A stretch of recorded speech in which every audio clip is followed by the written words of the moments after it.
Welcome to the third of what we hope will be a 4-episode podcast series on this year's book for Visitation Parish, A Pilgrimage to Eternity. This is season 3 of our parish podcast, Viz on Main.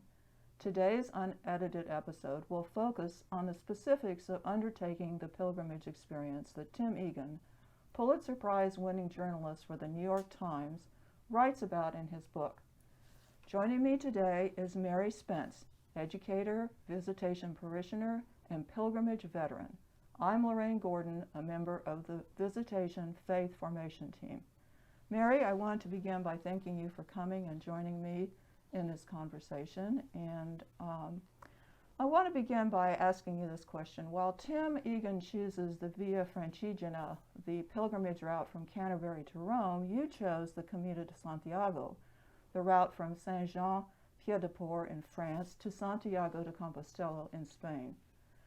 Tim describes his motives for the pilgrimage as a quest, seeking to answer some very big philosophical questions and exploring both European and church history. At one point he explains, "I was looking for ghosts and yes, God." So would you share with us the reasons you chose to undertake your journey across Spain? Yes, well, thank you for having me, and I'd be happy to share about my experience. My first experience, way back years ago, I was doing my study abroad program at the University of Santiago. And it was my first European travel experience, and it was something I will never forget, and I think shaped a lot of who I am today. I fell in love with the country and the language and the culture. It was just a wonderful experience that I hope to return to one day. So over the years, I continued to study the Spanish language, and I learned about the Camino. And at that time, you didn't hear many people doing the Camino. It became more popular again, I believe, in the 60s, but still you weren't hearing a lot about it as you did when you read about the ancient times. So I thought, maybe someday I'll do that. But I was raising a family and I was teaching, and travel was not necessarily in the forefront of my thought as much as I wanted the opportunity to travel and loved new adventures. And then time went on, and the movie The Way came out, and I had to go see it immediately. It was up at Metro North. I went all the way up there to see it, and I left there thinking, I've got to do this. This is just too cool. I would really love to have this experience. But then came the doubting questions. Can I do this? What would my family say? What if I got hurt? All of those kinds of things that put doubt in your mind about something you might like to try. And I come from a long line of worriers, so worrying about the experience in itself. But then one day I was at my book club, and one of the gals in book club said, I'm going to go on the Camino de Santiago. And I was like, oh, are you really? I want to do that. I've been wanting to do that forever. And she's like, God, yes, do it. And so time went on, and I thought to myself, well, if she can do this, I can do it. And I don't mean that in a negative way. She and I are very similar people and personalities, and I thought, I can do this. So I started doing more research, and I started to do a little bit of exercising and training. But I was never really fully committed. I was always saying, I'd like to do that, or I think I'm going to do this. I never said, I'm going to do this. And that was the change. And so, time went on, and I started reading more and talking to people that I thought, might be interested, or people who had been on the Camino, and learning about their experience. And I was still kind of like, oh, I don't know. And then what happened when I was a sponsor in the RCIA program here at the retreat, Millie Kerna passed out stones, little rocks to each of us. And they were symbolizing getting rid of your weight, getting rid of your extra baggage, softening your heart. And at that point in time, I just went, it just sort of clicked. I said, I'm going to do the Camino. And the reason I believe that it clicked is because there is a spot on the Camino called Cruz de Ferro. So a huge, huge crucifix up on top of a hill. And you are to take, when you do the Camino, you are to take a stone or to take something of some symbolic nature and place it up there. And it symbolizes letting go and getting rid of your your baggage, and maybe forgiving yourself of things and asking for God's forgiveness of sins, or whatever you wanted to make out of it. So that made that connection was just so powerful at that moment at the retreat, that I just said, okay, I'm going, this is it. And that became, I think, probably my first spiritual moment. When I think back on it, it was like somebody was telling me, you can do this, and it'll be, special. And I did bring the stone. I kept that exact stone, and I carried it with me. And it's about halfway through the Camino where you run into the Cruz de Ferro, and I left it there and said a little prayer and left it there. So that's really how that all came about. Well, in the opening chapter, Tim writes about what he calls getting into the quote-unquote pilgrim mode. So, Mary, how did you prepare yourself then once you'd made this decision? How did you prepare yourself physically, mentally, and spiritually? And would you say that any of these was more challenging than the other? Mentally, I just was doing a lot of research and reading, and again, talking to people, like I say, to get and to, so to say, do my homework, to learn about it. And physically, I just started walking around the neighborhood, and I walked, probably 4 to 6 times a week. Through Brookside, through Mission Hills, through Waldo, all the neighborhoods around here. And it was really important that I do hills. And so Suicide Hill, you'd see me, anybody saw me out there going up and down and up and down, which was really helpful in the long run. I felt silly doing it, but when I was in Spain, I was like, thank goodness I did that mountain, that hill. So that's pretty much the training I did. I spent a lot of time researching equipment and going out to REI and looking at all the equipment, and just moved on from there. And my friend from book club, she was my mentor. She had completed it, and she just helped me through a lot of my questions, a lot of those nagging self-doubts. She said, you can do this. I know you can. And, my family thought I was crazy. She was the one that kept saying, don't listen to them. You can do this. It's not a crazy thing to do. So I continued on. And then one day, a friend of mine, Linda, she said, I want to go. And it was like, okay, all these pieces are coming together. And so we just started connecting and making our plans. And she lives in Cincinnati, so we were chatting on the phone, periodically trying to make our plans. And sure enough, it all came together, and we went with an organization that booked our rooms and had our baggage carried for us. Right. So, in Tim's book, while his readers are kind of forced vicariously to visit quite a number of the stops along his pilgrimage, a few seem to really stand out to him and leave a kind of lasting, if not haunting, impression. I guess I'm thinking of his seeing the little children's shoes at the tomb of Saint Ercambode in Saint-Omer, France, or his absolute, fascination with the incorruptible body of Santa Lucia Filippini in Montefiascone, Italy. Would you share with us a couple of similar experiences on your pilgrimage, moments that you will never forget because they touched you deeply? I'd be happy to. Some specific experiences are difficult because, for me, to put in words, because it was more about the people I met. There were so many, wonderful people that I met from all over the world.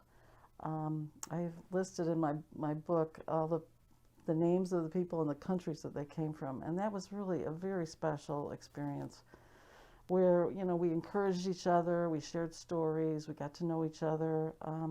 It was just really terrific. And so when Linda and I continue to revisit our trip, we share about all those people we met and laugh about the stories and feel sad about some of the other things that may have been sad. But it was a real special gift, the people.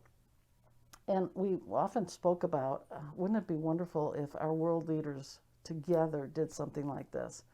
And maybe we'd have more peace and understanding in our world, because it was just such an opening and such an opportunity to understand that we're all alike. We're more alike than we are different. And so that was what was most special about it. But I did have a couple of experiences that may sound a little silly, but they were special, and they stick with me.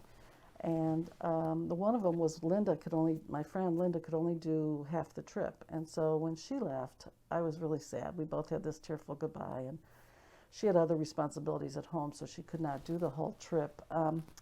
So I leave her, and I'm walking alone thinking, oh my gosh, I'm going to be alone for the rest of the trip. And it was just tears were as I'm walking, and I'm crying. And all of a sudden, this little blue butterfly is like going along next to me as I'm walking the trail. And what was weird about that was my friend Linda loves the color blue, and she wears blue all the time. And it was the exact same blue. And I just was like, I felt like she was there with me. And that was a really special experience, because I just sort of released and let go of the tears and kind of thought, okay, we're going to do this together still. So that was my special experience. But there were other things like people stopping you along the way and directing you because you got off the path, and they'd be like, no, señora, no, go this way, go this way. People helping you all the time.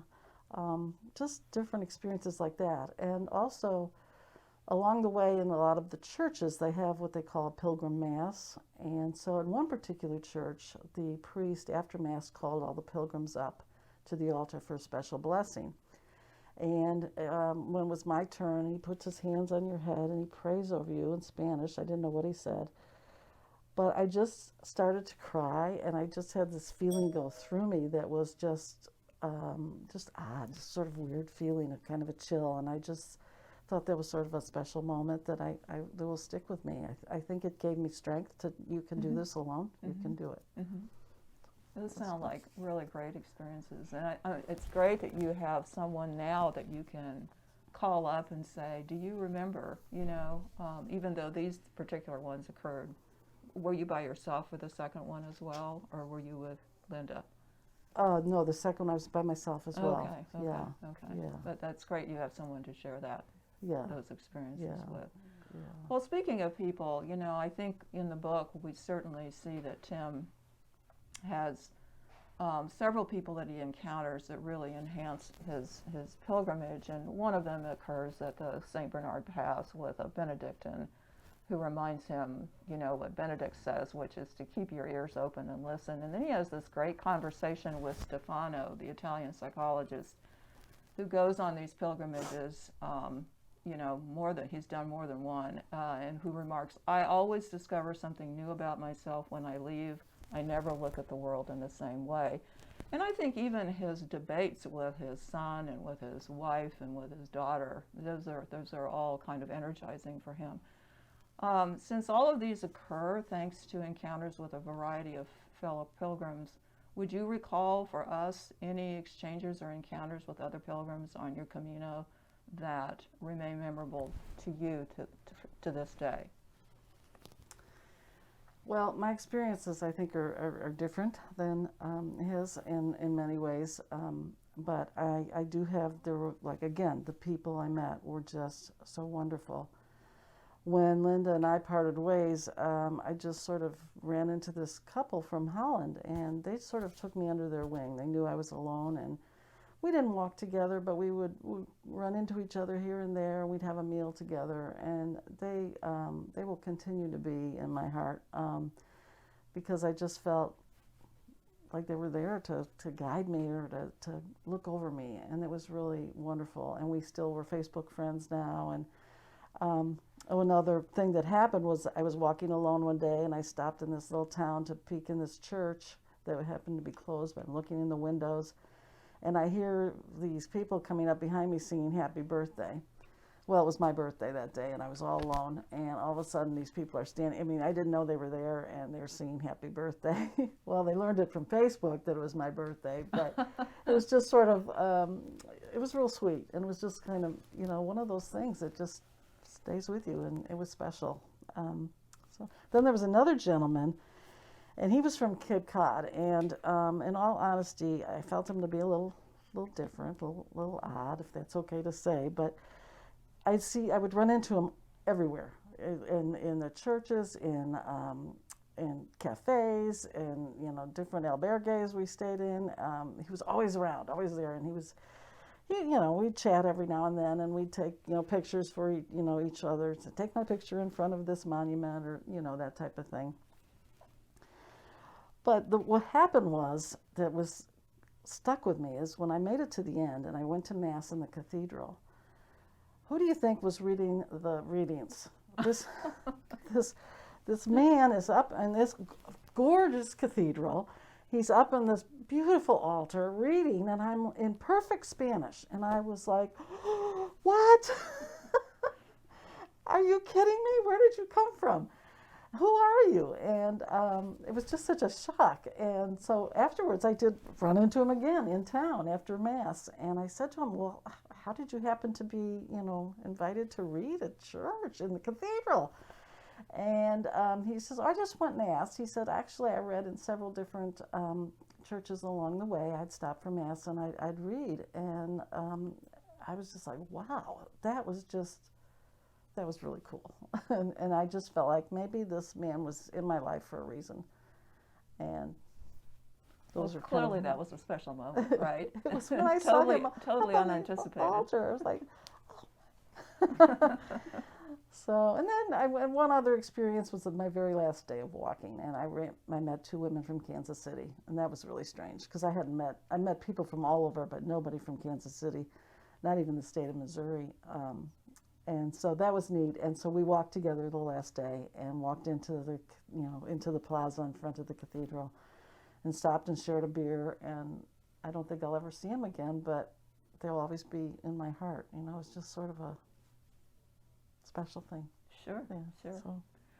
Well, both you and Tim have, undergone what we would call the pilgrimage experience. And given the fact that you've read the book, and you kind of mentioned this in speaking so far, but I'd like for you just to kind of come back to how do you feel your journey differed from his? Yes, I think he had more of a plan and more of a personal agenda for in the way I interpreted his writing. I was just sort of there for the adventure initially, to just experience the Camino and to see what came to me, what happened. It kind of that listening and opening your heart and listen to what comes to you was my intention. And I think that was the biggest difference between our two. I'm sure there were more similarities that perhaps he didn't discuss in his book, because I think there just would have to be a lot of similarities in that regard. But again, historically, the pilgrims who traveled the way of St. James were, in my understanding, going to visit and pray to St. James. It wasn't necessarily what you did along the way. It was the way itself. So in teaching, we talk about process versus product.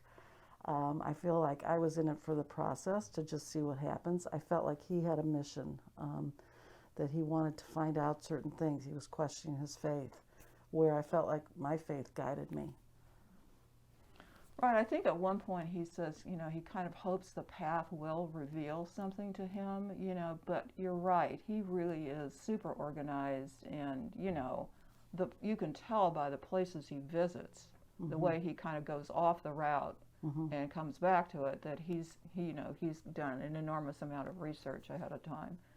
And also I think the difference between he's sort of in a crisis mode about his faith, and that's certainly not where you were. No. Yeah.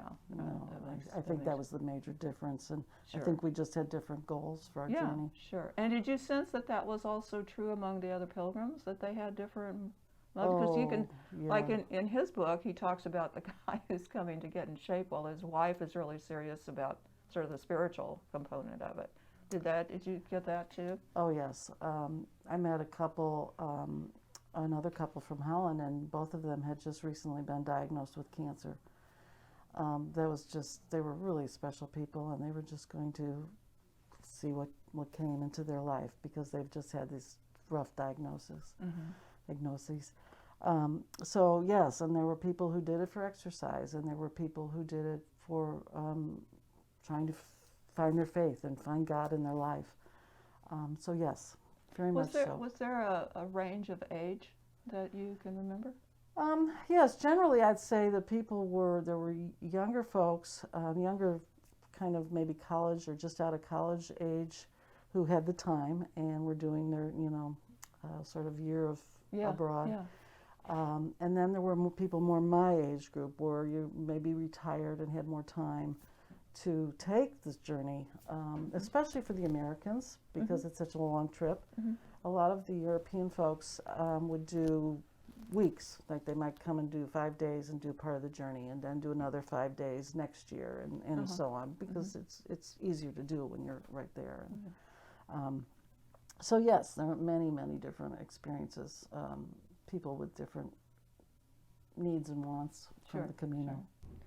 I'd like to read this quote from the book where it occurs where Tim is getting closer to Rome and he can kind of look back over the many months and hundreds of miles of his journey. And he says this: "I will not soon forget dawn at the mountain monastery at Great St. Bernard, still turning over the words of Father John Flavini. I will remember French children singing in a square where Christians were once hectored into going to war. And I will go to my grave trying to find a place within my fortress of reason for the living face of a long-dead saint in the crypt of Montefiascone. I will not look at a thunderstorm in the same way after watching the many moods of the sky over the Marne, nor will I belittle a given day, no matter how boring or wasted." Now, if you could capture in a few sentences, like Tim has, what your pilgrimage taught you, the way it changed you, what would you write or say? I would say that I learned to be more respectful of people and less judgmental. I had a couple of lessons along the way that kind of said, Mary, don't be judging, don't be, everybody has their own story. Everybody has a special story. Everybody has a special goodness within them. I also learned that I needed to listen more, and I need to, in my everyday life back home, I need to open my heart more and listen. And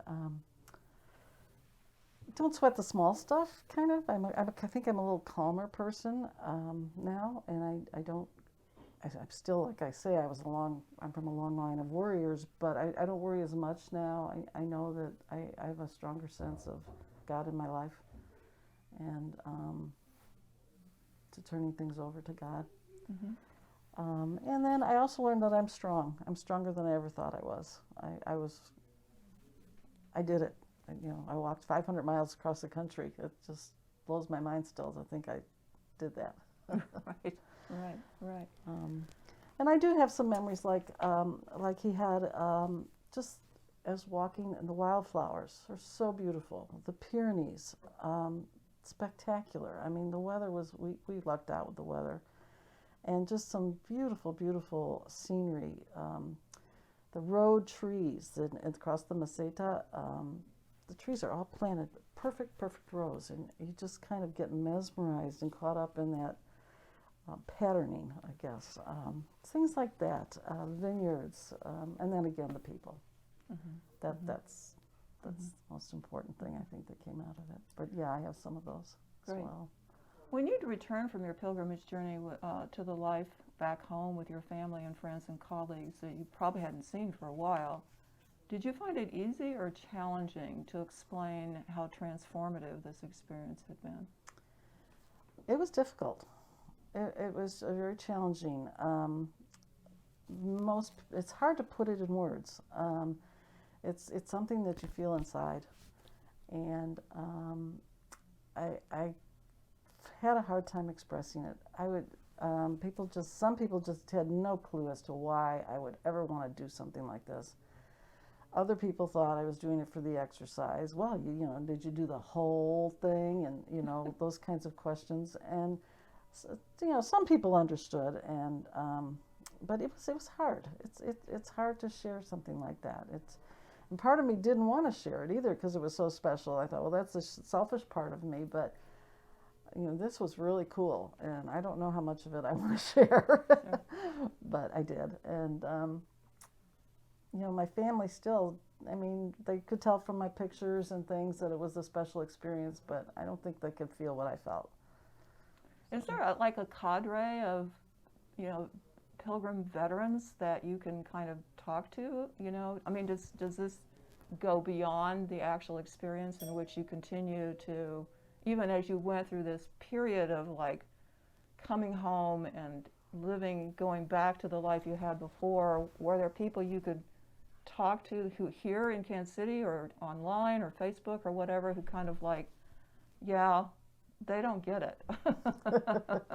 Yes, there is. There's a Kansas City chapter of the American Pilgrims. There's a Facebook page. There are resources, and a few people that I know who have gone on it that we just get together and visit. Linda and I, and yes, there is. Oh, There's okay. this. That's good. I don't take it as advantage of it like I should, but it's there. It sounds like a great group of people as a kind of a support group, if Yeah. nothing else, right? Yes, it is. Well, I'm Yeah. going to take this last question in a different direction. The COVID pandemic has been, figuratively speaking, like a trek through unfamiliar terrain, a pilgrimage of sorts. Now, Tim Egan certainly details the challenges that he faced, whether they were physical, emotional, or spiritual, and his moments of comfort and solace usually involved tucking himself away in a chapel or monastery or taking a walk in nature.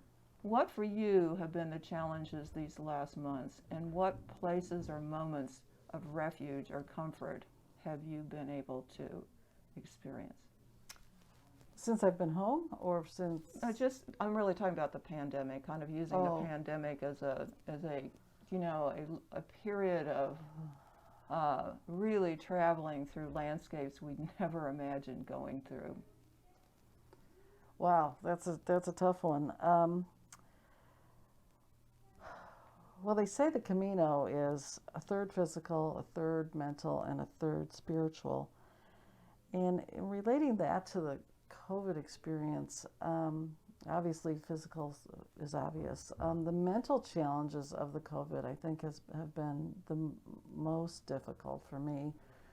Not being able to see people on a regular basis.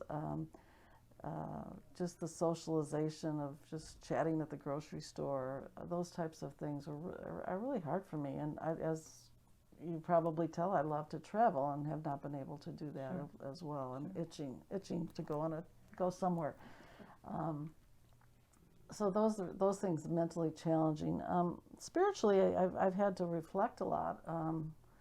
You have a lot of time to kind of reflect on yourself and what your life has been up until this point. And so there have been some blessings from COVID, not a lot, but a few that have just small little things you think that if I hadn't been home all day, I wouldn't have even thought of, or, I miss my friends, so the Zoom calls, that way of connecting with other people that is so important. And what I learned on the Camino was what I liked the most about the Camino was connecting with other people. Great. Well, we've come to the conclusion of our third episode on A Pilgrimage to Eternity, and we hope you will join us for the fourth episode. I want to thank Mary again for participating in today's conversation, and for the members of the Faith Formation team who lent their support, especially Tasha Batts. The team would love your feedback on this and any other episodes, so please feel free to leave a comment. Thank you.